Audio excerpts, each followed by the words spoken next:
High, কেমন আছো তোমরা সবাই? আমার বর এতদিন ধরে ফেসবুকে শুধু এই জল দেওয়া ভাত আর ভর্তার ভিডিও দেখে দেখে হঠাৎ একদিন আমার কাছে আবদার করেই বসলো যে আমাকেও একদিন এরকমভাবে সব কিছু রান্না করে রেঁধে বেড়ে খাওয়াও। তো যেমন কথা তেমন কাজ, তো আমার ছিল ছুটির দিন, তাই ভাবলাম আজকেই করা যাক। তো বেশি কিছু ভর্তা করিনি, করেছিলাম ডাল ভর্তা আর আলু।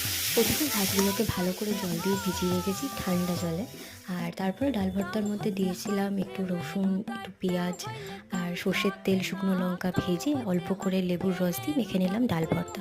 এখানে ডাল ভর্তা আমার রেডি। আর আলু ভর্তার জন্য করেছিলাম আমি টমেটো, পেঁয়াজ, ধনেপাতা দিয়ে একটা ভাজা মশলা করে তারপরে আমি আলু ভর্তাটাকে ভালো করে মেখেছি। এইভাবে আলু ভর্তা মাখলে না টেস্টটা দেখি অনেকটা দ্বিগুণ হয়ে যায়। আর এইভাবে সার্ভ করেছিলাম বরকে। বরমশাই তো অনেক খুশি হয়ে গেছিলো সব কিছু মন মতন করে পেয়ে।